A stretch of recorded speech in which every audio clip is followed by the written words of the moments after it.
আমি যে কোরআন তেলাওয়াত করি আপনারা কি বেজার হন? আমি কিন্তু ইচ্ছে করলে শান গাইতে পারি এবং বিভিন্ন ধরনের কথা বলতে পারি আস্তে, এইভাবে না। আমি আদব শিখাচ্ছি আপনাদেরকে। আপনারা যতই উত্তেজিত হন, আমি আপনাদের মতো এত বোকা না। হ্যাঁ, কারণ আমি জানি যেখানে কোরআন শরীফ পড়া হবে, এখানে যদি আমি ধৈর্য নিয়ে কথাগুলো বলি, আমার নেকি ডান কাঁধের ফেরেশতা আমার নেকিটা ঠিকই লিখবে। আর আপনি যে তামসাটা করবেন, বাড়িতে যাওয়ার সময় দেখবেন আপনার আমলনামাটা, বদের আমলনামাটা বাড়ি হয়ে যেতে পারে আপনার আদব না থাকলে। আমি বলছিলাম যে আমি যে তেলাওয়াত করি আপনারা কি কষ্ট পান? এই যে আওয়াজটাও আসতে হয়, কারণটা কি? নাকি মাইকটা আপনাদের সাউন্ডটা টানে না, সেটা আমি জানি না। তবে আওয়াজ করে বলুন, এই এরকম করবো না, সাউন্ড আগের মতো করো, এভাবে না, কষ্ট দিও না। আমি 1000 লোক নিয়ে ওয়াজ করি প্রতিদিন, অসংখ্য লোক আমার মাহফিলে ওরা শ্রোতা হয়ে আসে, কিন্তু আমি যখন কোরআনের কথা বলবো আমার আল্লাহ খুশি হবে। কথা কোন ঠিক কিনা বলেন? তাহলে আমি একটু কোরআন তেলাওয়াত করি, আমি শেরপুর সদরের মানুষের কণ্ঠটাকে যেন আমি স্মৃতি হিসাবে বাড়িতে নিতে পারি, এমন একটা আওয়াজ করবেন যেন আপনাদের আওয়াজের ধ্বনিতে এই ভাতশালার কবরস্থানের কবর আযাব মাফ হয়ে যায়। রাজি আছেন সবাই? রাজি আছেন সবাই? আচ্ছা, তাহলে প্রস্তুত আছেন না ইনশাআল্লাহ? সবাই প্রস্তুত আছেন না? আচ্ছা।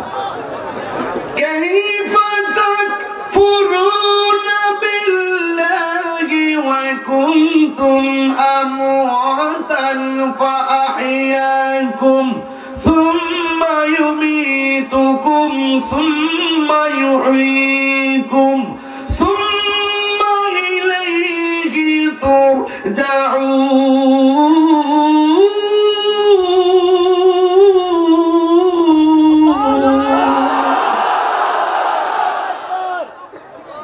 ঘোষণাকার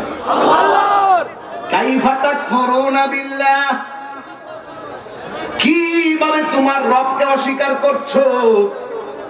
যার চোখ নাই তারে জিগাও, তোমার চোখ থাকলে তুমি কি করতা?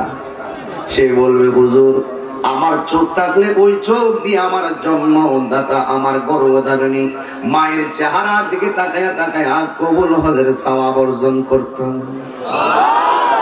আল্লাহ কয় কাইফা তাকফুরুনা বিল্লাহ, তুমি কিভাবে আল্লাহকে অস্বীকার করছো? এ যুবক, এখান থেকে আমি একটা কথা বলি, সূরা আর রহমান থেকে, ফাবিআইয়ি আলাই রাব্বিকুমা তুকাযযিবান, আল্লাহু আকবার, ফাবিআইয়ি আলাই রাব্বিকুমা তুকাযযিবান।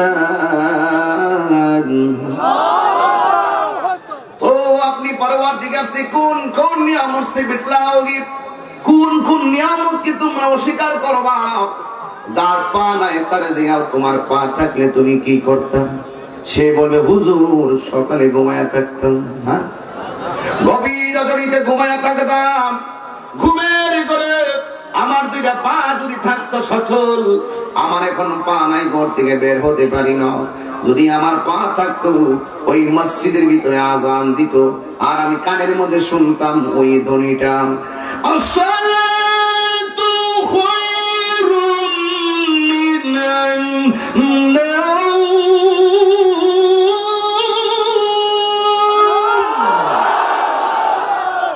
ঘুম থেকে নামাজ ভালো না খারাপ? আরো জোরে বলুন।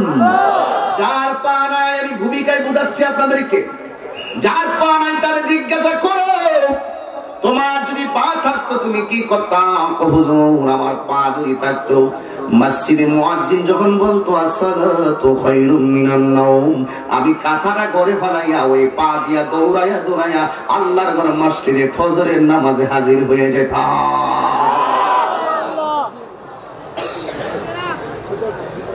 এইগুলো হলো আমার প্রাথমিক কথা।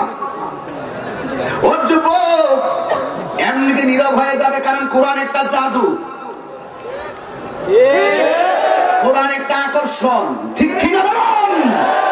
কোরআনের কথায় কোনো প্রোটেকশন লাগে না। এখানে বহুত মানুষ কোরআনের কথা শুনে হেদায়েত হয়ে গেছে। কথা বলুন, ঠিক কিনা বলেন?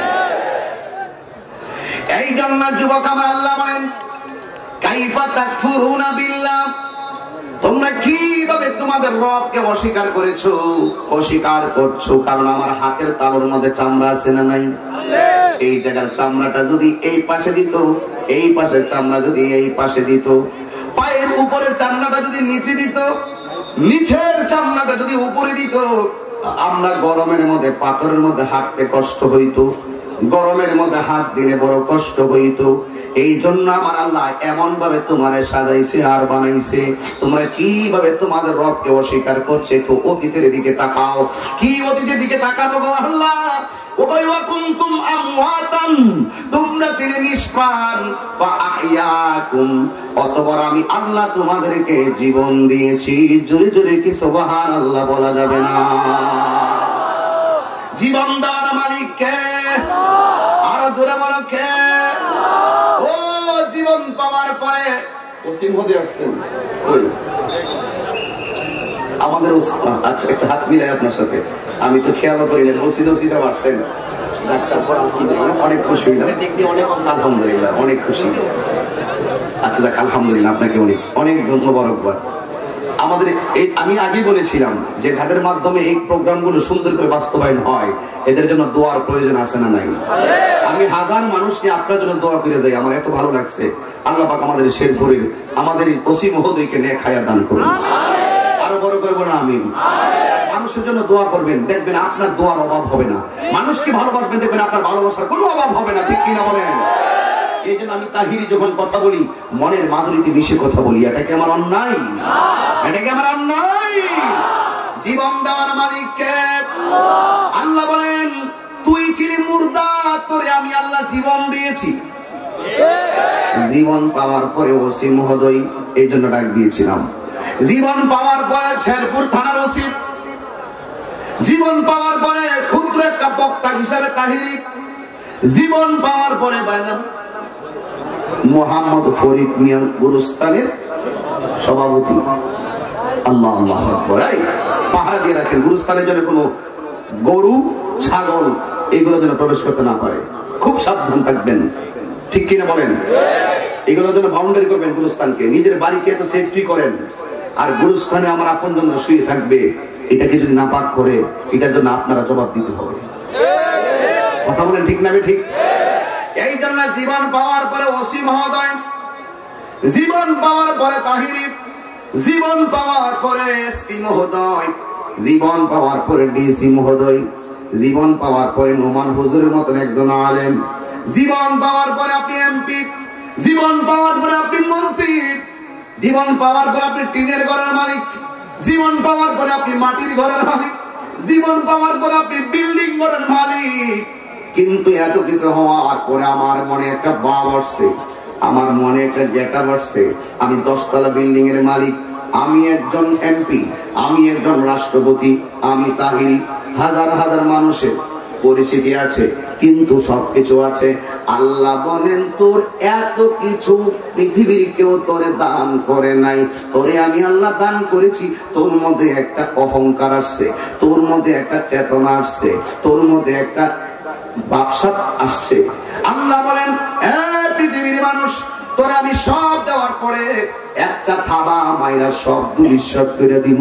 আল্লাহ কয় সুম্মায়ুমিতুকুম, অতঃপর আমি আল্লাহ তোরে এত প্রাচুর্য দেওয়ার পরে একটা থাবা মাইরা সব স্তব্ধ করে দিব। জবান খুলে বলুন, সেই মরণ দেওয়ার মালিক কে? সুম্মায়ুমিতুকুম, মৃত্যু নামক থাবা। একটু আগে তোরে বলছে তাহির সাহেবের আগমন, একটু আগে তাহিরি বলল ওসি মহোদয়ের আগমন। এই মুহূর্তে যদি আমরা 2 জন মারা যাই, কেউ বলবে না ওসি সাহেবের আগমন, সবাই কেউ বলবে না ওসি সাহেবের দর, কেউ বলবে না তাহিরি সাহেবের দর। সবাই কইব স্টেজ থেকে লাশটা নামা, স্টেজ থেকে লাশটা অ্যাম্বুলেন্সে তুল, স্টেজ থেকে লাশটা অ্যাম্বুলেন্সে তুললা হয়তো হসপিটালে নিয়ে যা। এবার সেখান থেকে লাশটারে বাড়িতে পৌঁছার ব্যবস্থা করো। একটু আগে আমি ওসি সাহেব, একটু আগে আমি তাহিরি সাহেব। আল্লাহ কয় সব সাহেবের নিষ্পত্তি করে দিল মৃত্যু নামক থাবার মাধ্যমে। মসজিদে এলান হয়ে গেল একটি সুখ সংবাদ, মরহুমের লাশ মাঠে এসেছে। হাজার হাজার মানুষ তাহিরির পাইয়া ইসরাফিল সাহেবের আগমন। কিন্তু ওই আজকে আমি মারা যাওয়ার পর আমার বাড়িতে ইমাম সাহেব কই মরহুমের লাশ এসেছে, কবরে নামানোর সময় কোন লাশটারে কবরে নামা, তার মানে প্রমাণ হয়ে গেল আমার সকল পজিশন ক্ষমতা স্তব্ধ হয়ে যায় মরণের মাধ্যমে। কথা বলেন ঠিক কিনা? কে কোন দিন মারা যাব কেউ বলতে পারে না। আমার বিষয় দিয়েছেন, আমি আস্তে আস্তে ঢুকি, কষ্ট হবে আপনাদের। এই জন্য যুবক আল্লাহ কর তুই মরণ দিব, কিন্তু আমার দেশে বড় দুঃখ লাগে। অনেক মানুষ বলে দুনিয়াতে আসছি আর কি আসবো নাকি, যা খাওয়ার খায়া নেই। কিন্তু না না না না, মনে করছো মরে গেলে শেষ না, মরে গেলে শেষ না। আমি মনে করি মরে গেলে মাত্র শুরু। কেমনে শুরু? আল্লাহ কয় সুম্মা ইউমিতুকুম সুম্মা ইউহয়িকুম। আমি আল্লাহ তোরে মরণ দেওয়ার পরে আবার কবরের ভিতরে তোরে জিন্দা করব। কবরের ভিতরে আমি জিন্দা করব। জিন্দা করার পরে তোমাকে পৃথিবীর কেউ সেভ করবে না, পৃথিবীর কোন আপনজন তোমাকে সেভ করবে না। যেই মনি তোমার বানাইছে তার দিকে আমি ফিরে গিয়েছি।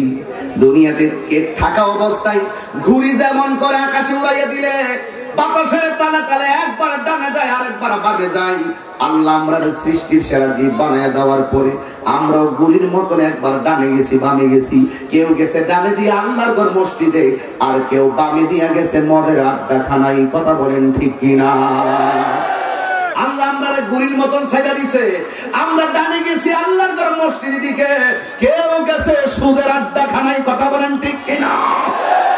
আল্লাহ আমরা গুলির মতন উড়াইয়া দিছে, আমরা দুনিয়ার তালে তালে কেউ গেছি ঘরে কাবায়, আবার কেউ গেছে কেসুরি নামক জুয়ার আড্ডা খানায়। কথা বলেন ঠিক কিনা? এই জন্য রাস্তা হলো দুইটা। আমার আল্লাহ বলেন তোরে ছাইড়া দিছি। গুলি যেমন করে বালকে উড়াইয়া দেয় বাতাসের তালে তালে, একবার ডানে যায় আরেকবার বামে যায়। বেলুনের মধ্যে যখন আবার বালকে গুলি ডালেন সুতা দিয়া টান দেয়, টান দেওয়ার সাথে সাথে ওই মুহূর্তে এবার গুলিটা বালকের কাছে চলে আসে। এই আয়াত দিয়া বুঝতে পারি আল্লাহ কয় তোরে আমি দুনিয়াতে ছাইড়া দিছি, এরপরে তুই মনে রাখবি সুম্মা ইলাইহি তুরজাউন। অতঃপর আমি আল্লাহ তোমারে বানাইলাম, মরণের পরে তোমরা অন্য কোনো দিকে যাবে না, আমি আল্লাহর দিকে ফিরে আসবে। কথা বলেন ঠিক কিনা? এই জন্য যখন শেরপুর কেউ মারা যায়, বাদশাহ কেউ মারা যায়, একটি সুখ সংবাদ শুনলেই আমরা বলি কি সবাই কন্যা কেউ মারা গেছে, ইন্না লিল্লাহি। আশ্চর্য, একটু পড়েন না সবাই ইন্না লিল্লাহি। আমি মাহফিল কমিটিতে বলছিলাম দাওয়াত রাখার সময়, আমি রাত্রে ওরা আমার বাড়িতে একটা সময় বাড়িতে ছিল দাওয়াতটা লেখার সময়। আমি অনেকবার বলছি যে যদি মাঠটা বড় হয় আমি যাব, আপনারা একদম প্যান্ডেল ছাড়া খালি মাঠে লাইট লাগাবেন আর মাঠটা বড় করে দিবেন।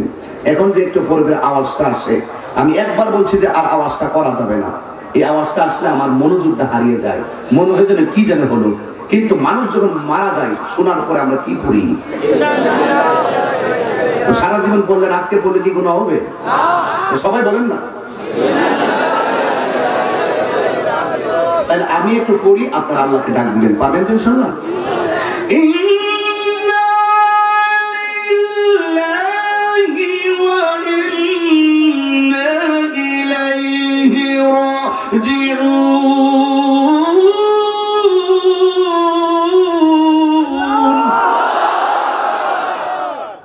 আমরা কার দিকে ফিরে যাব? আল্লাহ। আমাদেরকে বানিয়েছে কে? আল্লাহ। যিনি বানিয়েছেন মরণের পরে তার দিকে ফিরে যাব, জোরে বলেন তিনি কে?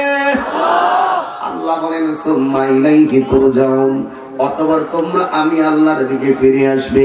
যেহেতু আমাদের ফিরে যেতে হবে গো, এই জন্য যাওয়ার আগে আমার আল্লাহর ইবাদতের দরকার আছে না নাই?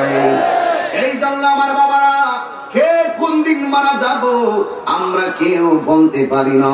এই করোনার যুদ্ধে গতকাল রাত 3:30টার সময় আমার ব্রাহ্মণবাড়ির একজন এসআই মহোদয়, যার নাম হলো রফিক ভাই, আমার ফোন দিয়ে বলল, হুজুর আমার পরিবার করোনার যুদ্ধে হেরে গিয়ে দুনিয়া থেকে বিদায় হয়ে গেছে। অথচ এই লোকটা 1 বছর আমাকে বলতো, 1 বছর পূর্বে আমাকে বলেছে, তাহিরি ভাই আমার একটা সন্তান হাফিজিয়া মাদ্রাসায় পড়ে, আমরা দুইজনের শখ হলো এই সন্তানটারে আমি কোরআনে হাফেজ বানাবো। কিন্তু গতকাল ফোন দিয়ে কয়, তাহিরি ভাই আমার ছেলেটা 12 পারা মুখস্থ করেছে, কিন্তু তার মা দুনিয়া থেকে করোনায় দুনিয়া থেকে বিদায় হয়ে গেছে। এই জন্য যুবক আমার, এই করোনার মহামারী এমন অদৃশ্য মরণঘাতী করোনা ভাইরাস যেগুলো আমাদের পৃথিবীর মুরব্বীরা কখনো দেখে নাই, তার মানে প্রমাণ হয়ে গেল আল্লাহর দরা অনেক শক্ত, আল্লাহর দরা অনেক শক্ত, অনেক শক্ত। করোনা যখন ছিল, সরকার যখন বলছে দূরত্ব বজায় রাখো, মসজিদে ফাঁক ফাঁক হয়ে নামাজ পড়ো, আমার দেশের কিছু মুসল্লি রাস্তায় নেমে গেছে, এই মসজিদ বন্ধ করা যাবে না, এমন একটা ব্যবসা দেখাইছে। এখন করোনাতে নাই, মসজিদ খুইলা দিছে, মুসল্লির খবর নাই। আমরা হুজুরে বাঙালি, সব শিকারে আমরা বুঝি, কোন সময় কোন সোর্সে কথা বলা হয় এগুলো বুঝি, সব চালাকি। এখন কোথায় মুসল্লি? এখন আগে কোথায়? এখন জুমার নামাজ উম্মার পিছনে খালি থাকে, এখন কোথায়? এই জন্য বলছি সবসময় মনিবকে সমান তালে ভালোবাসতে হবে।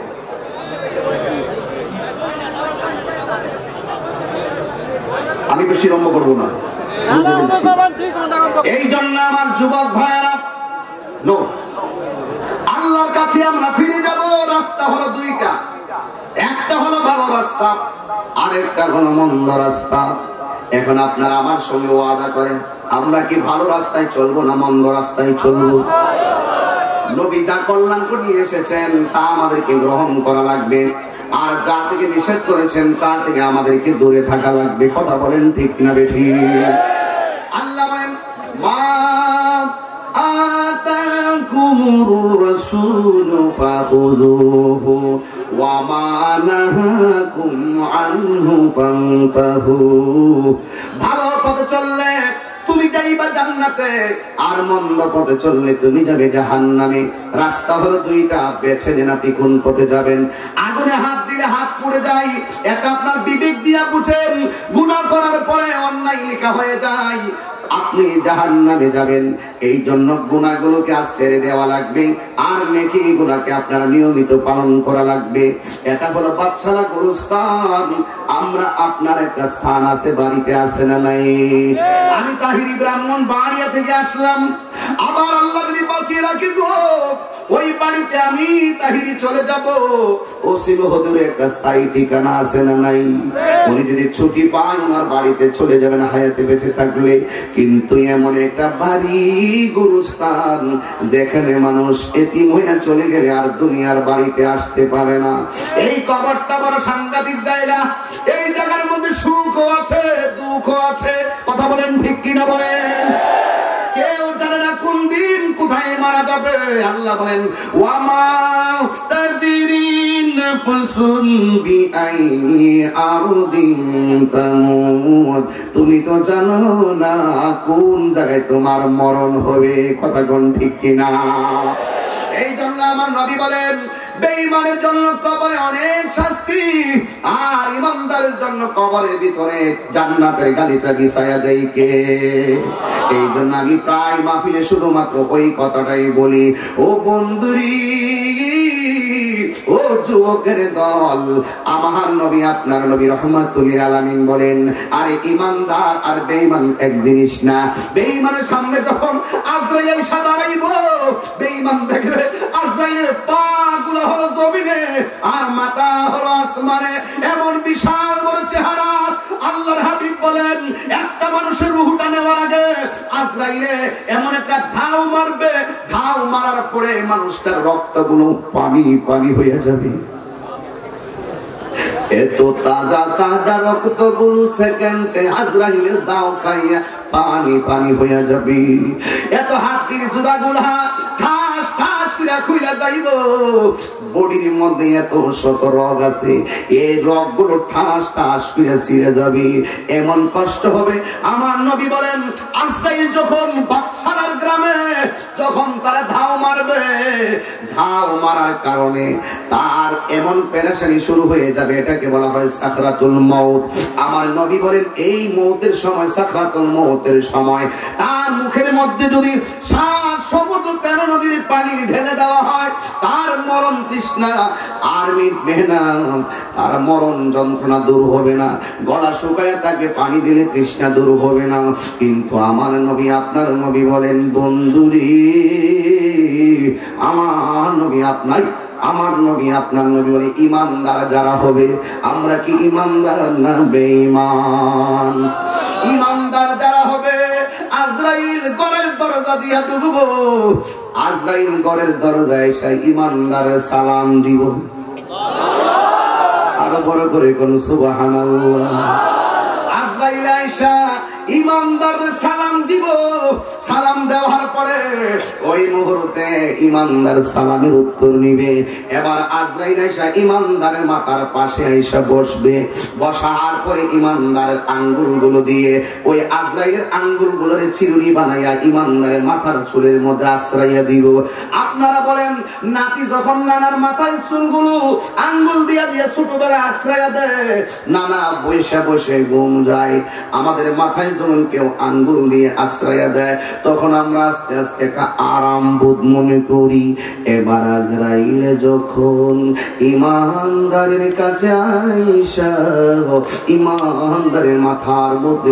ঈমানদারের মাথার মধ্যে আঙ্গুল দিয়ে আশ্রয় দিব ঈমানদার একটা ঘুম ঘুম বাবাইব ওই মুহূর্তে আজরাইলে ওই মুহূর্তে কানের কাছে আজরাইলের মুখটা লাগাইয়া কইব ও আব্দুর রহমান ও আব্দুর রহিম ও আব্দুল মালিক ও গিয়াসউদ্দিন ওই মুখ যত নাম আছে সব নাম ধরে ধরে বলবে যার কাছে যাবে তার নাম বলবে ডাক দিয়া বলবে ও আল্লাহর বান্দা আল্লাহ পাঠাইছেন আমি এখন কিছুক্ষণ পরে তোমার রূহটা নিয়ে যেতে চাই ঈমানদার কি বলবে জানেননি বেঈমান যদি হইতো বলতো আজরাইল তুমি আমার রূহটা এখন নিও না আমার নামাজের বাকি আছে ও বেঈমান হলে বলতো তুমি আমার রূহটারে এখন নিও না আমার হজের বাকি আছে বেঈমান হলে বলতো আমার যাকাত দেওয়ার বাকি আছে আর ঈমানদাররা সব সময় মরণের জন্য প্রস্তুত অনেকে কয় লোকটা হঠাৎ করে অ্যাক্সিডেন্টে মারা গেল অনেকে বলে লোকটা হঠাৎ করে স্ট্রোকে মারা গেছে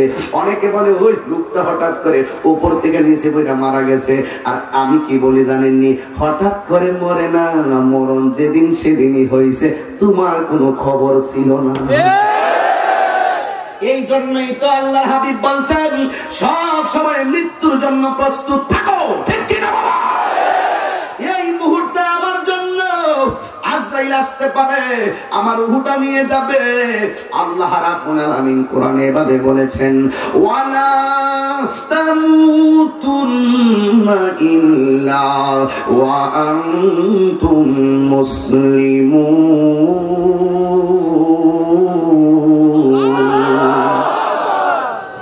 এই ছেলেটা তুমি এত কাছে বসলা বসার পরও তুমি আল্লাহকে ডাক দেও নাই আমি দেখেছি তোমার মুখটা বন্ধ ছিল তুমি সত্যিকারই বলো তুমি কোথায় ছিলে তুমি তো আওয়াজটা বড় করে করবা এত কাছাকাছি বসতেছো পিছনে মানুষগুলোর আমি দেখি না এগুলোর দেখার ব্যবস্থা আমি আরেকটু পরে করবো কিন্তু তুমি তো আমার সামনে আছো এই দেখেন অফিসার আমি এদের কথা বলি আর হাসে ওরা একটা তালিমতে যায় আমি কি কথা বলতে পারতাম না এই জন্য আমি কথা বলি না ডাইরেক্ট আমি ওয়াজ করি পাবলিক যেন কথাবার্তা না করে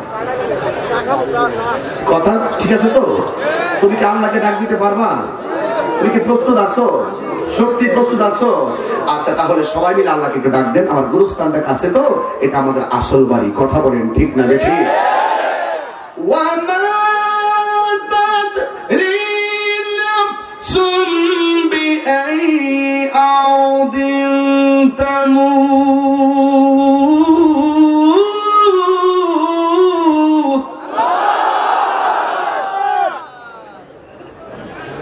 জগতের মানুষ জানে না কার কোথায় কখন মরণ হবে এই জন্য তুমি মনে করতেছো হঠাৎ বুঝি মরণ আইছে? না না না, 40 বছর। আপনার বয়স কত? হ্যাঁ, 35। তুমি জানোই না কত বছর? 22 বছরের মতন বেড়া। আচ্ছা যাক, দেখছেন কি অবস্থা? দেখছেন কথা বলার পরিবেশ হচ্ছে? এই যে দেখা যাচ্ছে 24 বছর। হ্যাঁ, কেন বলছি? বোঝার জন্য বলছি। এই যে লোকটা আমার বয়স 25 বছর, আমারটা আমি বলি, আমার বয়স 35 বছর। এখন আমি যদি হঠাৎ করে ঘুমের মধ্যে মারা যাই, পাশের বাড়ি মানুষ কই তাহিরি হঠাৎ করে মারা গেছে, তোর মাথা 35 বছর হে আছেন কই? আরে হঠাৎ না, হঠাৎ না, তুই তো প্রথম দিকে জানোস যে এই কোন মুহূর্তেই মরণ আসতে পারে। ওই বান্দা আল্লাহর সিদ্ধান্তকে হঠাৎ বলো কেন? মনে রেখো তোমার কপালে আজকেই মরণ লেখা আছে।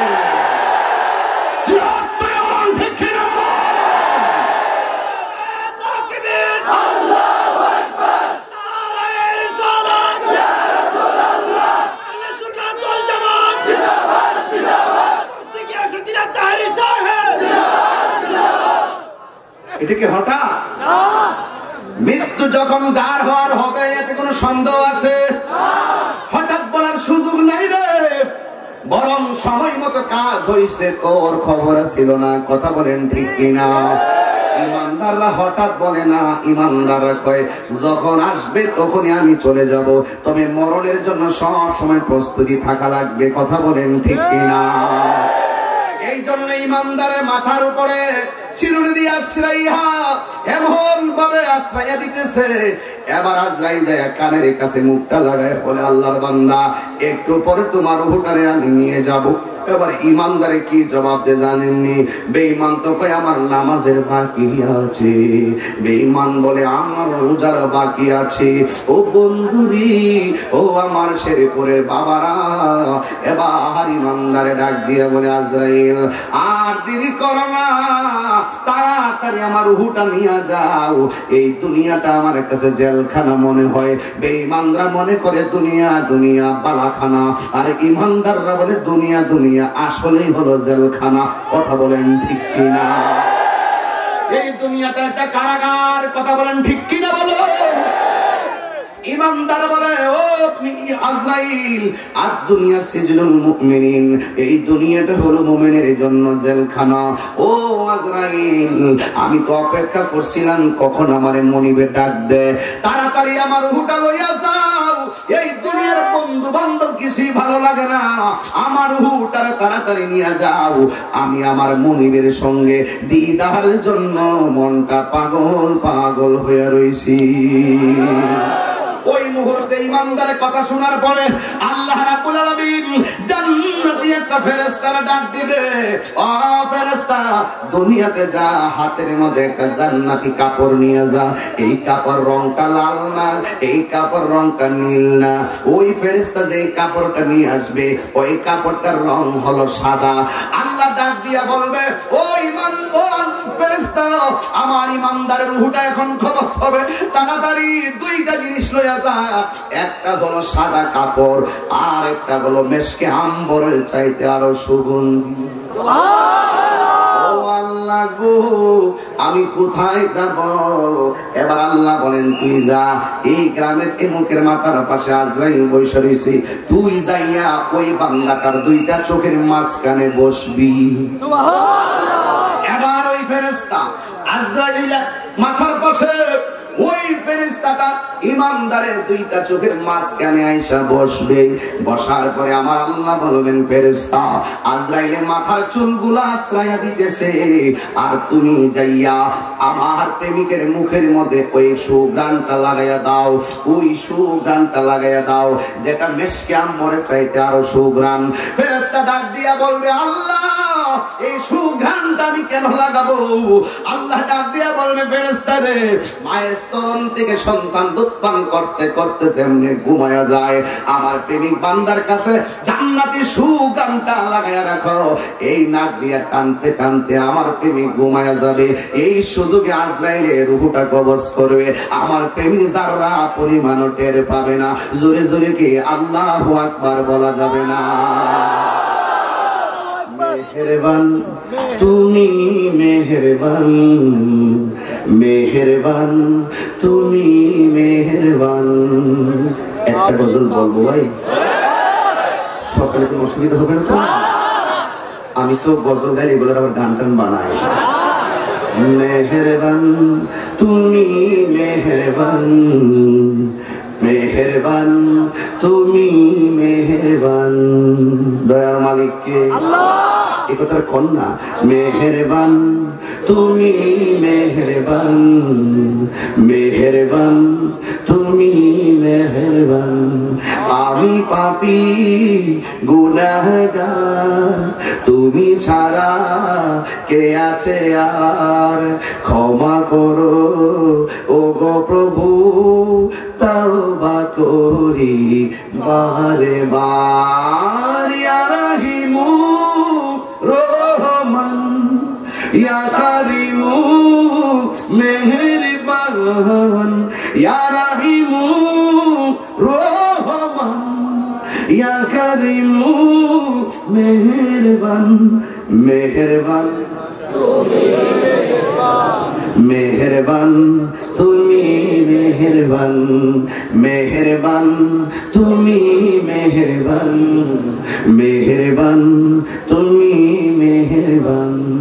জেনে না জেনে হাজার পাপের সাগরে ডুব দিয়েছি, পথ হারিয়ে ভুলে, বুঝে না বুঝে হাজার পাপের সাগরে ডুব দিয়েছি, পথ হারিয়ে ভুলে।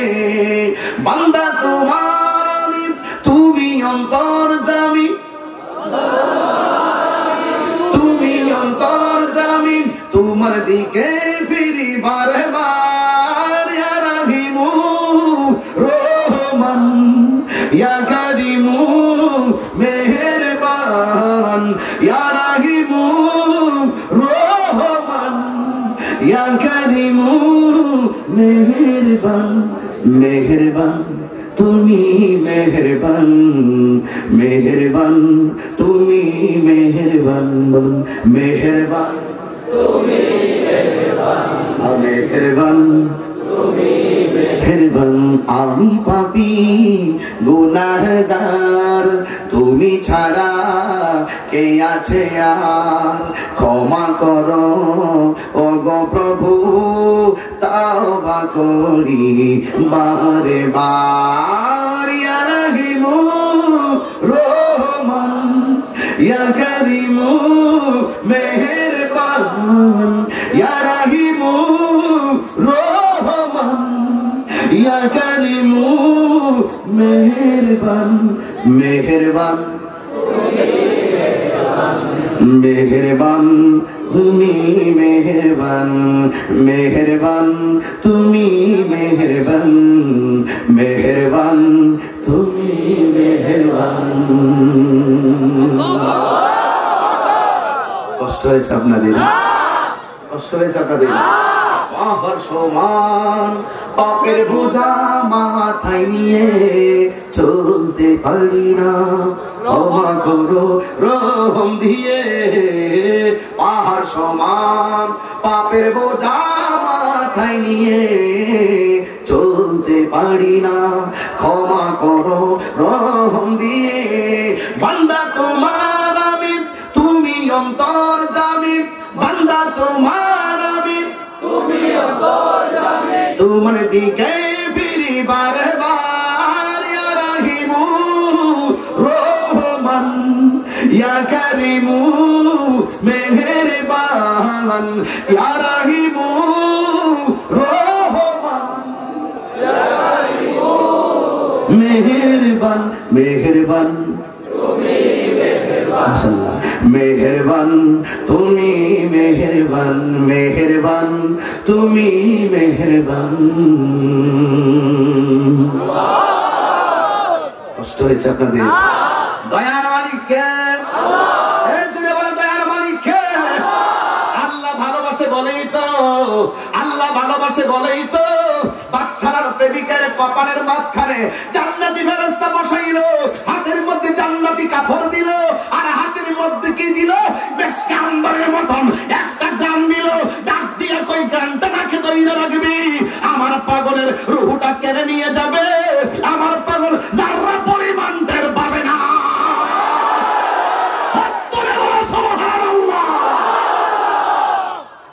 এটাই হলো ইমানদার।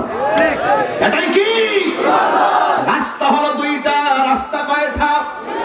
এখন বলবেন হুজুর সাদা কাপড়টা কেন পাঠাইলেন?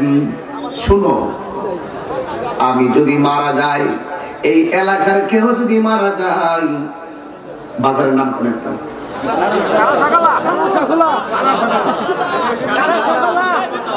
শেরপুর টাউন সহজ। শেরপুর আমার এলাকায় এমন কিছু গ্রাম আছে যেগুলো বললে আপনি 5 বার শূন্য বলতে পারবেন না। এটা কানা সাকুল অনেকটা বিষয়।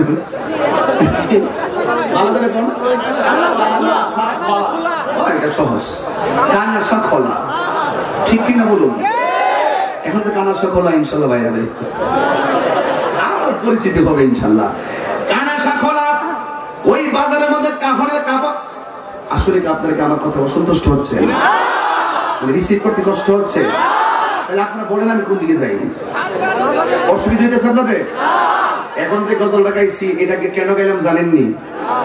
আমি যে আমার দাসের যেগুলা গাই, এগুলো গাইলে অনেকে বিভিন্ন ধরনের কথা কয়। এই জন্য এখন আমি এমন গুলা গাই, কথা বলার চান্স নাই।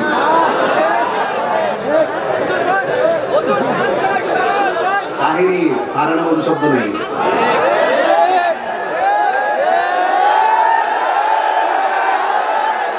এলাকাবাসী ওয়াজ শোনা দরকার নাই, শুধু মানুষ কি যাইছে এই দিয়ে আমরা ঈদ দিতেছে।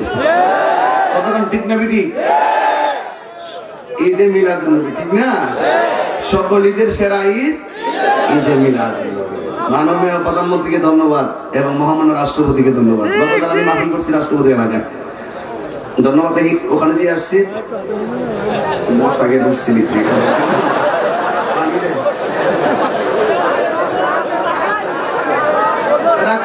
পন্ডিত, তার ভিতরে মশা ঢুকছে বুঝে কেমন হয়ে যাচ্ছে।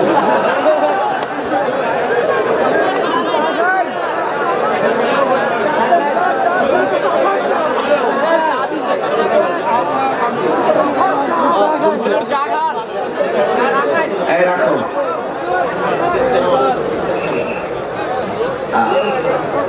আমি যাওয়ার আগে ঘুমায়েন না আর কি, সজাগ থাকবেন।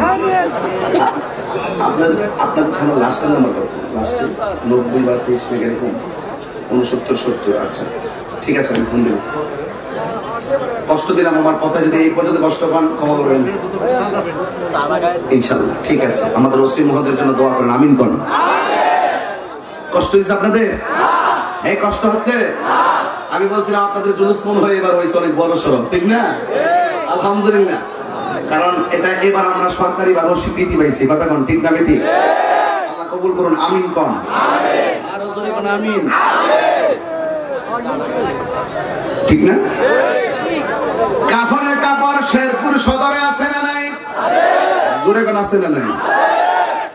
আমি আপনি মারা গেলে ওই কাফনের কাপড়টা কেন কিনেন? বডিটারে বাইন্ডিং করে কবরে দিয়ে দিবেন। কথা বলেন ঠিক কিনা? বন্ধুরে আমার, ও আমার বাদশার বন্ধুরা, আরেকটা খুশির খবর পেতাম নি। আমার যে পোস্ট অফিস আছে, পোস্ট অফিসের নাম হলো বাদশা। ওয়াজ করতে পারছি বাদশা না। আমি যখন বাজিতপুর পারিছি তখন তারে বললাম গুগলে সার্চ দিয়ে দেখো বাদশালাটা কোন দিকে। এখন বাদশালা যে লিখছি, লেখার পরে হুজুর না আরো অনেক দূর আসার পরে, অনেক দূর একবার কিশোরগঞ্জে ঢোকার যে রাস্তা, এটা পার হয়ে আসার পরে তো এই 3-4 ঘন্টা লাগার কথা, ওখান থেকে আর কম লাগার কথা হিসাবে টোটালি। কিন্তু চার্জ দেওয়ার পরে ও বাদশালা তো 4-5 ঘন্টা লাগবো। ওরা আমি দেখি এখানে আবার আমরা বাদশালা আমাদের পোস্ট অফিসও বাদশালা, আপনাদের গ্রামের নামও বাদশালা। মাশাআল্লাহ। আমরা পোস্ট অফিস করি আর কি বল সিভিল একটা যাইবো কেমন? যাক, আপনাদের পোস্ট অফিসও বাদশালা, ইউনিয়ন বাদশালা। আল্লাহ ডাইলা দিছে।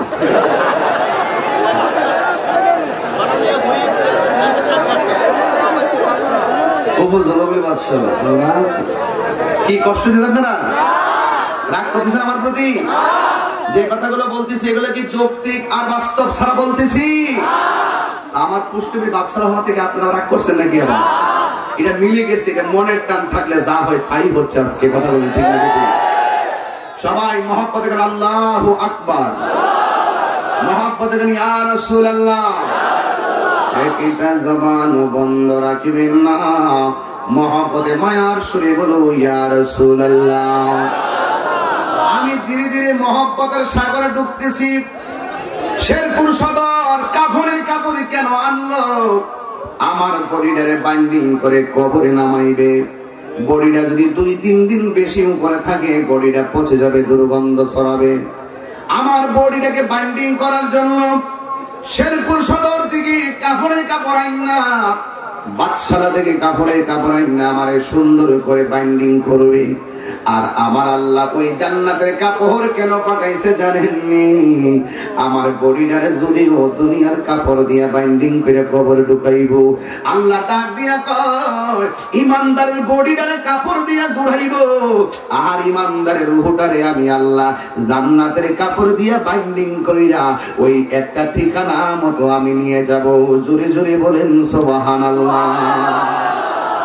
এখন বলবেন হুজুর, ও তাহিরি হুজুর, এই বাইন্ডিং করে রূহটারে আমার আল্লাহ কোথায় নিয়ে যাবে? এবার আল্লাহ বলবেন ফেরেশতারে, আজরাইলের রূহটা নেওয়ার পরে তুই জান্নাতের কাফনের ভিতরে রূহটারে বাইন্ডিং করবি। এবার ওই ফেরেশতার রূহটারে বাইন্ডিং কইরা আসমানে প্রথম আকাশের মধ্যে নিয়ে যাবে। নেওয়ার পরে প্রথম আকাশের ফেরেশতা বলবে, ও ফেরেশতা, তোমার হাতে কি জীবনে কত গান নাক লাগিয়েছি, এমন সুন্দর গান কোনদিন লাগাই নাই। এমন গান কোথায় থেকে আসতেছে? ওই ফেরেশতা ডাক দিয়া বলবে, তুমি কি জানো না এই রূহটা হলো এমুক গ্রামের এমুক প্রেমিকের রূহ, এই রূহ থেকে মেশকে আম্বরের গান বের হচ্ছে। আমার প্রথম আকাশের ফেরেশতা ওই ইমানদার রূহটারে সালাম দিব। সালাম দেওয়ার পরে ইমানদারের রূহটারে আবার নিয়ে যাবে দ্বিতীয় আকাশে। সেখানে গেলে ইমানদারের রূহটারে সালাম দিব। এই আমার বাদশালার বাবারা, শেরপুরের বাবা, ময়মনসিংহের বাবা, জবানটা খুলে বলেন আমরা কি ইমানদার না বেঈমান? আর জোরে বলো ইমানদার না বেঈমান? ওই প্রথম আকাশ থেকে দ্বিতীয় আকাশ, সেখানেও সালাম। তৃতীয় আকাশে গেল সালাম, চতুর্থ আকাশে গেল সালাম, পঞ্চম আকাশে গেল সালাম, ষষ্ঠ আকাশে গেল সালাম, সপ্তম আকাশে গেলেও সালাম। সালাম দেওয়ার পরে আমার আল্লাহ বলেন আর সামনে যাইস না। ইমানদারের রূহটারে, ওই ইমানদারের রূহটারে সুন্দর করে রাখার জন্য আমি আল্লাহ একটা বাড়ি বানাইছি। ওই বাড়ির নাম হলো ইল্লিয়ুন। ওই জায়গার মধ্যে ইমানদারের রূহটারে রাইখা দাও। ইমানদারের রূহটারে ইল্লিন নামক জায়গায় রেখে দিবে। এই দিক দিয়া মানিক মিয়ার বডিটারে বাদশালা অথবা এই শেরপুর সদরের কাফনের কাপড় দিয়া বাইন্ডিং কইরা তারে নিয়ে লামাইব কবরের ভিতরে। এই আমার আব্বুরি, ও যুবক ভাইয়েরা, ইমানদারের রূহটারে যখন কবরের ভিতরে নামাইয়া দিব, এই কবরের ভিতরে নামে কয়জন? আরো জোরে কোন কয়জন? এই কবরে নামার পরে লাশটাকে হাতের মধ্যে নিয়া যখন কবরে নামাইব, দুনিয়ার কোন মানুষ কি জানে সেই লোকটা ইমানদার না বেঈমান? কেউ জানে না। ওই দিকটা লোকটা যদি ইমানদার হয়, ওই ইমানদার কবরের ভিতরে নামাইবেন, নামানোর পরে ইমানদারের কবরে নামাইয়া উপরে দিকে দিয়ে আবার 2-3 জন কবর থেকে উঠে যাওয়ার পরে ওই কবর উপরে বাঁশগুলা দেওয়া হবে আর চাটিগুলো দেওয়া হবে। দেওয়ার পরে এবার কবরে মাটি দিবে, মাটি দেওয়ার পরে 40 কদম হাঁটিয়া সবাই চলে আসবে। এই আমার বাবারি যেই মাত্র সবাই চলে আসবে ওই মুহূর্তে আমার আল্লাহ ওই ফেরেশতার ডাক দিয়ে বলবে, এ ফেরেশতা, আমার পাগল বাদশাহ গুরুস্থানে, আল্লাহু আকবার, আমার পাগল এমন গুরুস্থানে, আমার প্রেমিকটা এমন গুরুস্থানে, একটু পরে আমার পাগলের ইন্টারভিউ হবে। এই জন্য ইল্লিন থেকে রুহুটা নিয়া আমার প্রেমিকের ভিতরে রুহুটা দিয়ে আসো। এবার ওই ফেরেশতা ইমানদারের ভিতরে রুহুটা দেওয়ার পরে ইমানদার কবরের ভিতরে জিন্দা হইয়া যাবে গো। যেই দেশটা জীবনেও দেখে নাই, যেই দেশটা কোনোদিন অনুভব করে নাই, ওই কবরের ভিতরে রুহুটা দেওয়ার পরে ইমানদার কবরের ভিতরে জিন্দা হয়ে যাবে। ওই কবরের ভিতরে 2টা ফেরেশতা আসবে, ওই 2টা ফেরেশতার নাম হলো মুনকার নাকির। ওই ফেরেশতা কবরের ভিতরে নামানোর পরে নামাহার করে ইমানদারে উঠাইয়া বসাবে। আপনারা জবান খুলে বলেন, ইমানদারে প্রশ্ন করবে কয়টা? এই ছেলে মালা, তুমি দাঁড়াও, মালা দাঁড়াও, দাঁড়াও, নাম কি তোমার? হ্যাঁ, মোহাম্মদ ইসমাইল। ওই দেখ, ওই দেখ, 3 জন যাইতেছে, 10 জন ঢুকতেছে। কখন তো উল্টা পাল্লা, সব উল্টা পাল্লা। এই তোমার মনে করো তুমি এখন কবরে আছো, রেডি নি? মার রাব্বুকা, কেডা? জোরে বলো, কে? ওয়া মা দীনুকা, সবাই তো, তুমিও কও ইসলাম। তোমার তো আমি প্রশ্নের উত্তর বলতে পারি না, উত্তর দিতে বলছি। ওয়া মা কুনতা তাকুলু ফি হাক্কি হাযার রাজুল, সুবহানাল্লাহ কইতেন না সবাই? বসো বসো, সুবহানাল্লাহ জোরে কইতেন না? মার রাব্বুকা, হ্যাঁ জোরে কর না, কে? ওয়া মা দীনুকা, আরো জোরে বলো, আরো জোরে বলো।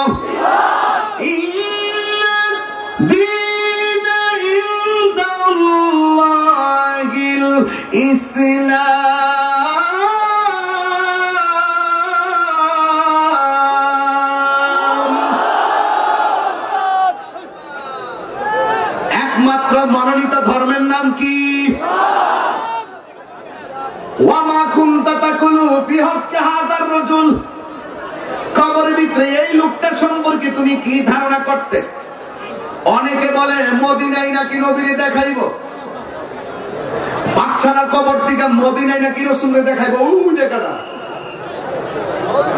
আবার অনেকে বলে কবরে নাকি নবীর ছবি দেখাইবো। কি এলেম শিখছে, কি বুঝে? আমার কিছু বুঝে আসে না।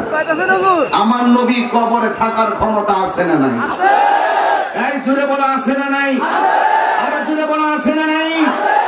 কবরে জিজ্ঞাসা করবে, ওয়া মা কুনতা তাকুলু ফি হাক্কি হাযার রাজুল, এই লোকটা সম্পর্কে তুমি কি ধারণা করতে? যদি তুমি বেঈমান হও, তুমি বলবা লা আরিফু, আমি চিনি না, লা আদরি, আমি জানি না। কিন্তু তুমি যদি ঈমানদার হও, তুমি বলবে এই লোকটা তো সেই নবী যিনি আল্লাহ সাক্ষী দিয়েছেন, নিজের সাক্ষী রাসূল দিয়েছেন। তিনি হলো সেই নবী যিনি আমাদের আখির জামানার পয়গম্বর, যার উপর ঈমান এনে আমরা মুসলমান হয়েছি। হাত তুলে বলুন সুবহানাল্লাহ।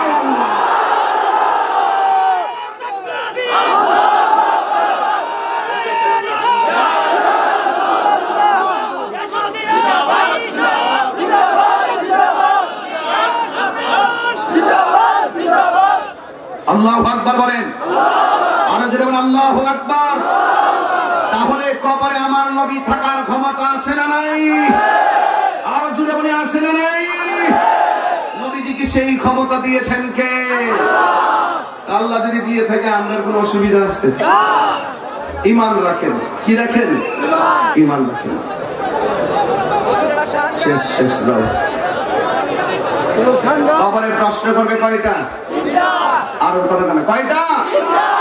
ইমানদার যখন প্রশ্নের উত্তর দিয়ে দিবে ওই মুহূর্তে আমার আল্লাহ রাব্বুল আলামিন বলবেন, যা যা আমার পাগল ইন্টারভিউর মধ্যে ফার্স্ট ক্লাস হয়ে গেছে, আমার পাগল ইন্টারভিউতে পাস হয়ে গেছে, জান্নাতের ভিতর থেকে সুন্দর একটা গালিচা লইয়া যাও, আমার ইমানদারের পেটের নিচে জান্নাতের গালিচাটা বিছাইয়া দে। জোরে জোরে কি আল্লাহু আকবার বলা যাবে না? তুমি জীবন তুমি মরণ,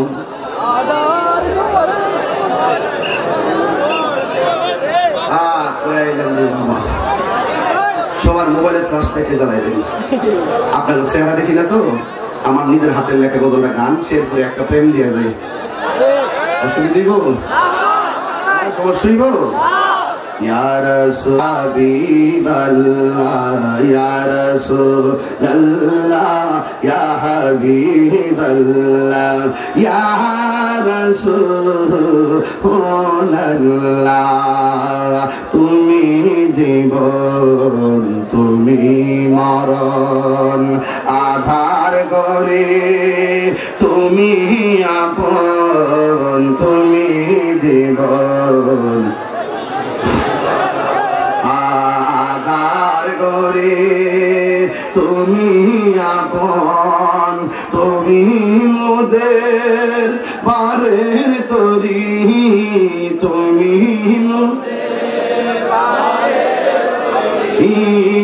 তুমি নিদানে কোরআনে ওয়ালা, ইয়া রাসূলুল্লাহ, ইয়া হাবিবাল্লাহ, ইয়া রাসূলুল্লাহ, ইয়া হাবিবাল্লাহ, ইয়া রাসূলুল্লাহ। একটু ইকো দেন, ইকো।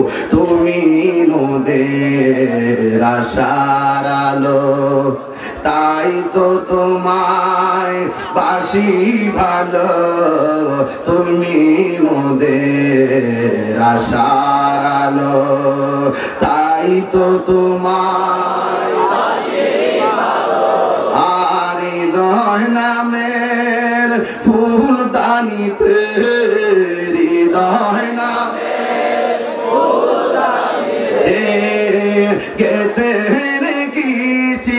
প্রেমের মালা, ইয়া রাসূলুল্লাহ, ইয়া হাবিবাল্লাহ, ইয়া রাসূলুল্লাহ, ইয়া হাবিবাল্লাহ, ইয়া রাসূলুল্লাহ,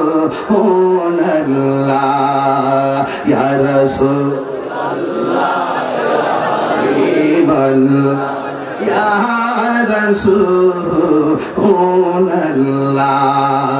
তুমি মোদের আশার আলো, তাই তো তোমায় তুমি মোদের আশার আলো, তাই তো তোমায় আর দুই নামের ফুলদানিতে, হৃদয় নামে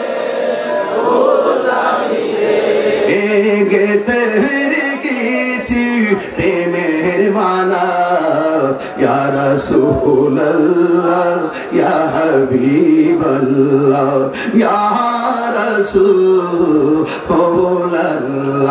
আমার নিজের হাতের লেখা গজলটা আমি গাইলাম, এমন হতে পারে এই গজলটার উসিলে আল্লাহ আমারে ক্ষমা করতে পারে কি পারে না? দিলটা নরম কইরা দাও, পারলে মা বাবার জন্য দুইটা চোখের পানির ফুটা ছেড়ে দাও। আজকে বাদশাহের গরুস্থানে অনেক মানুষ এতিম হইয়া শুয়ে রইছি, এবার ইমানদারের পেটের নিচে পিঠের নিচে জান্নাতের বিছানাটা বিছাইয়া দিবে কে? ইমানদার বিছানার মধ্যে শুইব, শুইয়া যখন ডান কাতে যাবে দেখবে এত সুন্দর একটা নূরের আলো জ্বলতেছে। এবার জিজ্ঞাসা করবে তুমি কেডা গো, তুমি আলো দিতেছো, তুমি আবার কেডায়? ওই আলোর জবান খুইলা যাইব, আলো ডাক দিয়া বলবে আল্লাহর বান্দা,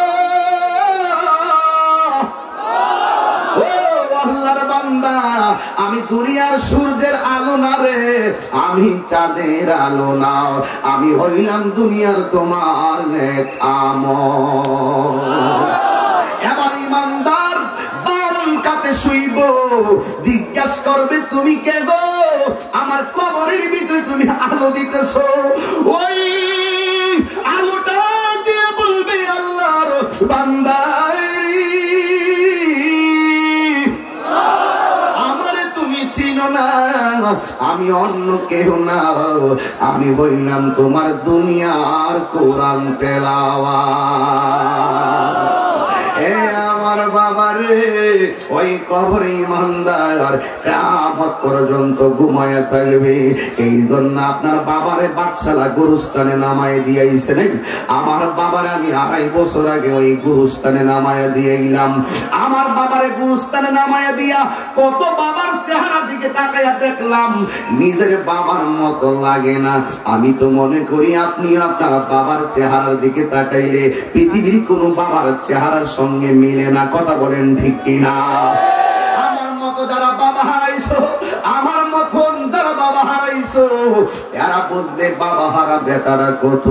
এই জায়গার মধ্যে যারা আসছেন, কারা কারা বাবা হারাইছেন হাত তুলুন। হাত নামান। কারা কারা মা হারাইছেন হাত তুলেন। এমন অনেক মানুষ আছে যাদের মাও নাই, বাপও নাই। কথা বলেন ঠিক না বেটি? এই গুরুস্থানের মধ্যে, বাদশারা গুরুস্থানে অনেকগুলো মানুষ এতিম হইয়া শুয়ে আছে। কেউ ভাই হারাইছে, কেউ মা হারাইছে, কেউ বাবা হারাইছে, কেউ আপনজন হারাইয়া এতিম হইয়া এখানে হাজির হইয়া গেছেন। 3 বার আমার আল্লাহরে ডাক দিয়া বলেন না আল্লাহ, আর মায়ার সুরে বলেন আল্লাহ, দিলটা নরম করে বলো আল্লাহ। যে দক্ষিণে মা, যে দক্ষিণে মা হায়রে আমায় করেছে লালো, করেছে লালন, আমি কেমনে দিব ওই দক্ষিণী মায়ের দাফন, আমি কেমনে দিব ওই দক্ষিণী মায়ের দাফন। মাগো তোমার মতো নই না কেহ, আমায় কোলে টানি, আঁচল দিয়ে মুছে নাকি, আঁচল দিয়ে মুছে নাকি আমার চোখের পানি। হায়রে মা জননী আমার, এই মানুষটি কি লেগেছে এমন করে বুঝলে কিছু? হায়রে মা জননী আমার, হায়রে মা জননী, আমি কেমন করে দেব মাটি, আল্লাহু আকবার, আমি কেমন করে দেব মাটি তোমারি কবরে। মা তুমি আমার আগে যেও না গো মরে। হে বন্ধু, যাদের মা দুনিয়াতে নাই, তোর আজকে কারে মা তুই ডাক দিবি?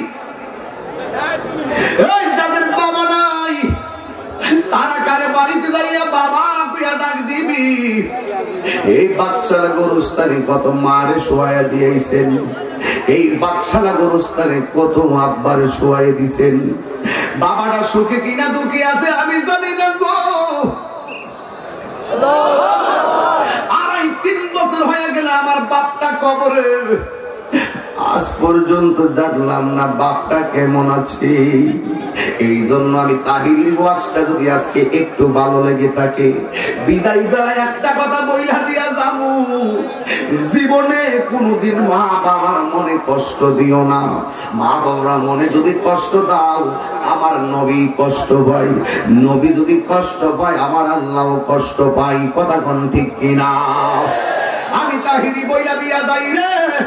এখন যদি প্রশ্ন করো তাহিরি তুমি ওয়াজ করো, তোমার কি যোগ্যতা আছে? আমি বলবো আমার কোনো যোগ্যতা নাই, নোমানী সাহেবের কোনো যোগ্যতা নাই। উনিও বলবে আমি তাহিরি, আমি নোমানী আমার মায়ের দোয়ার কারণে পথ চলতেছি।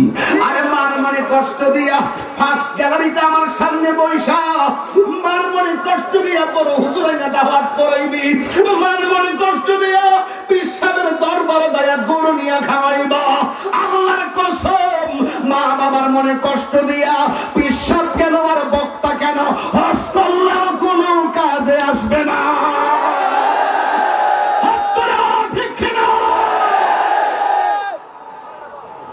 এই জন্য যুবক এই মাহফিল কমিটিদেরকে পায়ে দিলা ভুলে যায়, জীবনে মারে কোনদিন চোখের পানি ফালায় কান্দাইও না, জীবনে কোনদিন মারে দমক দিয়ে কথা কইও না। আমি তাহিরি শুধু একটা কথা, সব ওয়াজের মধ্যে আমি শেষ 10 মিনিট মার কথা কই না কইলে আমার মনটা শান্তি লাগে না। আরে পৃথিবীতে দুইটা মানুষ তোর জন্য নিঃস্বার্থে দোয়া করবে, একটা মানুষ হলো তোর মা, আর একটা মানুষ হলো তোর বাবা।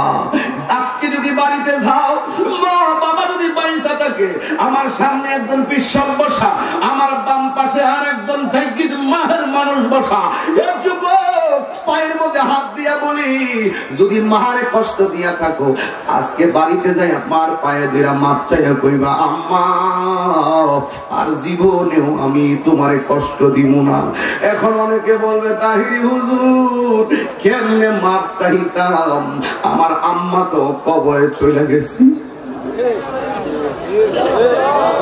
আমার আব্বা তো কবরে চলে গেছে, এখন কেমনে মাপ চামু, কেমনে চাইবি আমি কয়ে দিয়া যাই বইলা যাই। মার কবরস্থানের পায়ে যায় দাঁড়ায় যাবি, আল্লাহরে কইবি আল্লাহ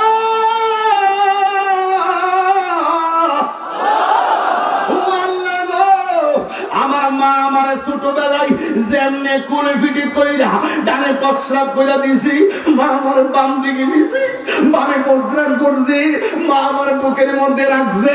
ওই মাসটা জ্যৈষ্ঠ মাস ছিল না, ওই মাসটা ছিল মাঘ মাস, ওই মাসটা ছিল পৌষ মায়াসী। আমার আম্মা আমার বুকের মধ্যে লইছে, বুকের মধ্যে লইয়া মা সারাটা রাত আমার লইয়া কাটাইয়া দিছে। ও আল্লাহ আল্লাহ আল্লাহ, আমার আব্বা আমাকে যেমনি আদর করছো, সকালবেলা পকেটে টাকা নাই, ব্যাগটা লইয়া বাজারে গেছে, বিকাল বেলা ব্যাগটা বইরা বাজার আনছে, অথচ টাকাটা করতে আনলো। একদিন বাজারে করলে দ্বিতীয় দিন আর বাজার করার কুল কিনারা পাই না। একদিন একজন থেকে ঋণ আনলে পরের দিন আর ঋণ আনতে ভালো লাগে না, কেলা দিব। আর তোর বাপটা সারাটা জীবন তোর 5 পাস করাইলো, তোর পরীক্ষার ফি দিল, জেডিসি পাস করাইলো, জেএসসি পাস করাইলো, এসএসসি রেজিস্ট্রেশনের টাকা দিল, ফর্ম ফিলআপের টাকা দিল, ইন্টার পাস করাইলো, তোর ডিগ্রি পাস করাইলো, অনার্স করাইলো, তোর মাস্টার্স করাইলো, বিসিএস ক্যাডার বানাইলো, তুই ম্যাজিস্ট্রেট হয়ে গেছো। এইভাবে টাকা দিয়ে বানাইতে বানাইতে বানাইতে বানাইতে বানাইতে বানাইতে বাবার শেষ বয়সে আর জানটা চলে না, বাপটার আর জান চলে না। আমি আমার আব্বার কথা বলছি, বাপটার জান চলে না, হাঁটতে পারি না তো। এখন বাবা রিটায়ার্ড এসে গেছে, বেতনও পায় না। তোর সারাটা জীবন তোর বাবা তোর মুখের হাসি ফুটাইবার জায়গা তোর সব তোর বিলাইয়া দিছে, বিলাইয়া দিছে। আজকে বাপটা শেষ বয়সে গোর থেকে বের হইতে পারে না, এখন অসুস্থ কেন, এখন কথা গস্তা কেন, এখন দুষ্টামি করো না কেন, চোখের পানিগুলা কেন ছল ছল করে। কারণ কি জানোনি? তোর বাপটা তোর মাটা তোর সবচাইতে বড় আপন। এই পৃথিবীর সব তোর লাগা নিঃস্বার্থ স্বার্থ নিয়ে দোয়া করে। মা বাপটা একমাত্র নিঃস্বার্থে দোয়া করে। এই বাপটা শেষ বয়সে একেবারে কুজো বুড়ির মতন হয়ে যায়, বুড়া হয়ে যায়, কোমর বেতালায় উঠতে পারে না, রুজিও করে না, পাগলের ছোট বাচ্চার মতো লাগে লইয়া মসজিদে যা বাড়ি চায়। রাত্রে বেলা কাশতে কাশতে জানি শেষ, শ্বাস টানতে পারে না, কোমরটা বেদনা, মনের কথা কাউরে কয় না, কোমরের বেদনার ওষুধও খাই না, বুকের ব্যথার চিকিৎসাও করাই না, কোমর ব্যথার এমআরআইও করাই না। কেন করে না জানোনি? বাবা কয় আমি কষ্ট সহ্য করবো, কিন্তু আমার ফুলার টাকা আমি খরচ করতাম না। আর ছোটবেলায় তোর বাপটা কি করছে তোর লেগে জানোস নি? আজকে যখন আমি বাড়ি থেকে বের হচ্ছিল, শুক্রবারে জুমার নামাজ পড়ে বের হইছি, একটা ভাই আমার চাচাতো ভাই আমার কাছে আইসা না দইরা চোখের পানি গুলো সল সল করে কইলাম কারণটা কি? কয় ভাই রে, আমার মেয়ের 2টা কিডনি নষ্ট, একটা কিডনি ইন্ডিয়া মাদ্রাস থেকে ব্যবস্থা করছি, আর একটা কিডনি পাই না, খুঁজতে খুঁজতে আমি শেষ হয়ে গেছি। এখন কইলাম কি করবেন? তোর ভাবি বাচ্চার আম্মার কিডনিটা দিয়া দিব। আরে পৃথিবীর কোন সন্তান মায়ের জন্য কিডনি দেয় না, পৃথিবীর কোন সন্তান মার ভালো করে চিকিৎসা করায় না। হার্টের ব্যথা হলে, কোমর ব্যথা হলে 100-200 টাকা দেয়। আর পৃথিবীতে যেই মানুষটার সম্পদ কিডনিটা বিলাইয়া দেয়, এই মানুষটার নাম হলো জনম দুঃখিনী মা। জনম দুঃখিনী মা, যেই মানুষটা মাথার গাম পায়ে ফালাইয়া ফুলারে প্রতিষ্ঠিত করলো, ওই থেকে টাকা আনছে, কোথায় থেকে কি করছে কাউরে বুঝতে দেই নাই, ওই মানুষটার নাম হলো জনম দুঃখী বাবা। এই বাবার মনে কোনোদিন কষ্ট দিও না। আরে এখনো তো বাড়িতে যখন যাই, বাড়িতে যাওয়ার পরে আব্বা যেই করেছিল, ওই ঘরের দরজাটা দেখলে একেবারে মনটা পাগলের মতো হয়ে যায়। গত কিছুদিন আগে আমার গাড়ির ভিতরে আমার রুমের চাবি, এখন গাড়িটা রাখছি 1-1.5 কিলোমিটার দূরে, রাস্তার কাজ চলে, আমি হাইটা বাড়িতে যাই, হঠাৎ করে মনে হয়েছে গাড়িটার ভিতরে আমার চাবি। এখন আমার রুমে যাবো কেমনে? আম্মারে কইলাম এখন আমি কোথায় থাকবো? আম্মা কই এই খাটের মধ্যে থাক। এবার একটা রুম খুইলা দিয়া, যে এই রুমটার মধ্যে আমার আব্বা থাকতো, এই রুমটার উপরে একটা বিছনা ফালাইছে। ফালানোর পরে রাত্রেবেলা ফজরের নামাজের টাইমে ফজরটা বইরা আমি যখন শুইলাম, আমার আব্বার কথা মনে হয়েছে খুব সিরিয়াসলি। দরজাটা খুলতে কে যায় ধোকা, বাবা বুঝি বলছে এলে নাকি। দরজাটা খুলতে কে যায় ধোকা, বাবা বুঝি বলছি এলে নাকি খোকা। বুকের ভিতরটা নড়ে চড়ে উঠে, চোখ বেয়ে জল নেমে আসে, শুধু বাবা নেই।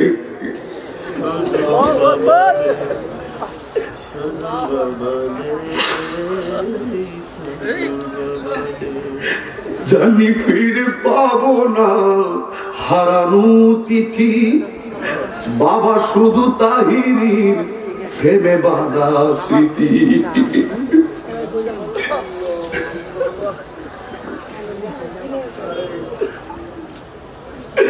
জানি ফিরে পাবো না হারানো তিথি, বাবা শুধু তাহিরির ফেমে বাঁধা স্মৃতি। বুকের ভেতরটা নড়ে চড়ে উঠি, চোখ বেয়ে জল নেমে আসি, শুধু বাবা নেই।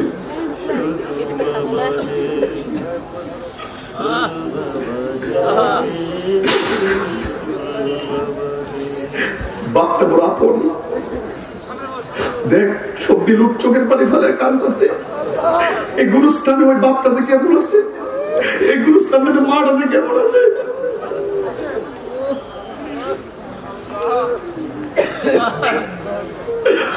বন্ধু, আসলে আমার অনেকে অনেক কথা বলে, আমি জানি যে আমার মার দোয়া আছে আমার প্রতি, কোন কথা আমাকে ধরে না। এই মানুষটার দোয়া নিয়ে আমি বের হই। মায়ের কান্দন যাবজ্জীবন 2-4 মাস বোনের কান্দনে আরে গোয়ের পরিবারের কান্দ কই একদিন পর থাকে না। দুঃখের দরদি আমার জনম দুঃখী মা, জবানটা খুলে আল্লাহর ডাক দিয়া গো আল্লাহ,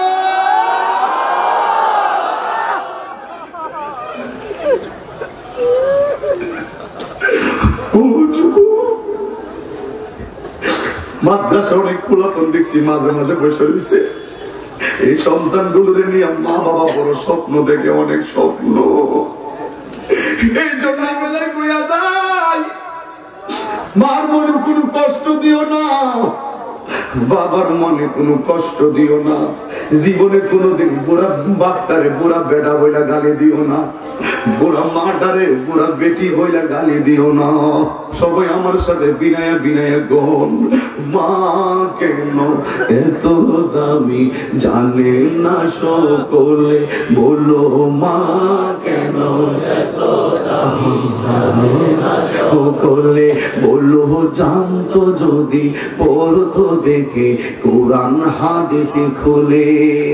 একটি হজের সওয়াব মিলে, একটি হজের সওয়াব মিলে, মাকে একবার দেখিলে দেখিলে, মা কেন এত দামি জানে না সকলে। একটু বিনয় বিনয় মার চেহারা মনে করে, মার চেহারা মনে করে, মার চেহারা মনে, বাবার চেহারা মনে করেন, বাবার চেহারা মনে করেন, মায়ের চেহারা দিকে একবার তাকালে কবুল হজের সব হয়ে যায়। মা কেন এত দামি জানে না সকলে, বললো জানতো যদি কোরআন হাদিসে খুলে। একটি হজের সওয়াব মিলে, একটি হজের সওয়াব, মাকে একবার দেখিলে দেখিলে, মা কেন এত দামি জানে না সকলে, বলো মা কেন এত দামি জানে না সকলে।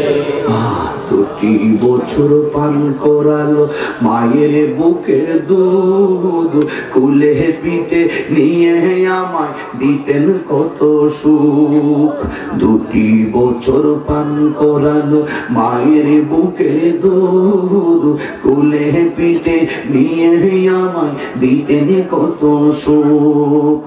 সেই মায়ের কষ্ট দিলে, সেই মায়ের আর খুদার রসটলে, মা কেন এত দামি জানে না সকলে, বললো মা কেন এত দামি জানে না সকলে। মায়ের প্রসবের কালে কত কষ্ট পাই, বেহুশ হইয়া পরে মায়ে আপন বিছানা। মায়ের প্রসবের কালে কত কষ্ট পাই, বেহুশ হইয়া পরে মায়ে আপন বিছানায়। সন্তানের নিয়া কোলে, সন্তানের কোলে প্রসব ব্যথা বলে বলে, মা কেন এত দামি জানে না সকলে, বলো এত দামি জানে না সকলে, বলো জানতো যদি পড়তো দেখে কোরআন হাদিসে খুলে।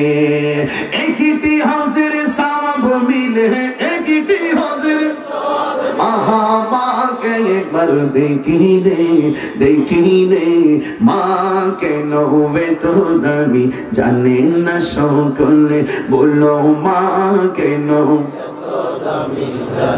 না সকলে। জোরে জোরে কি আল্লাহু আকবার বলবেন? 2টা ঠোঁট লাগায়া আমার সঙ্গে চোখের পানি ফালাইয়া বলেন মা।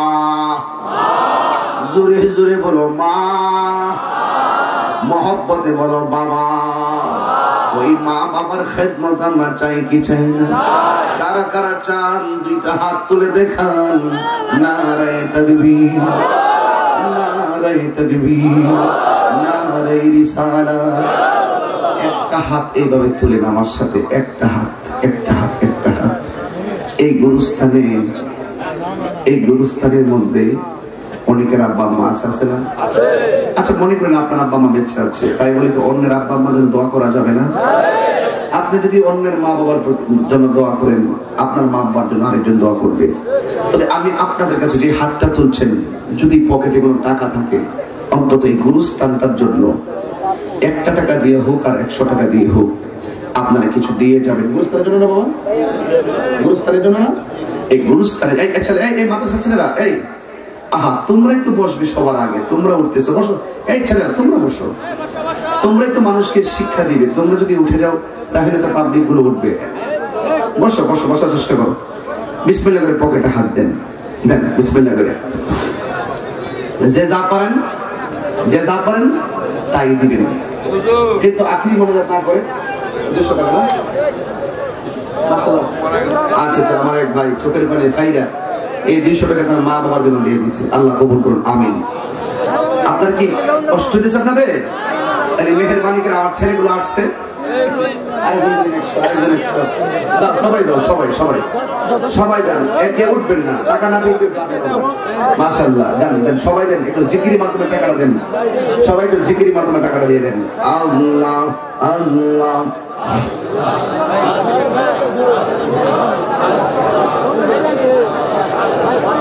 উদ্বোস করলে তো হবে না বাবা, এই জন্য আমি টাকাটা প্রথমে চাই নাই। আমি জানি যে চাইলেই একটা ঘটনা করতে পারে। টাকা দেওয়ার কথা বললেই অনেকে দিতে চাই না, অথচ টাকাটা কিন্তু হাসের মাঠে নেকি হয়ে দাঁড়াবে।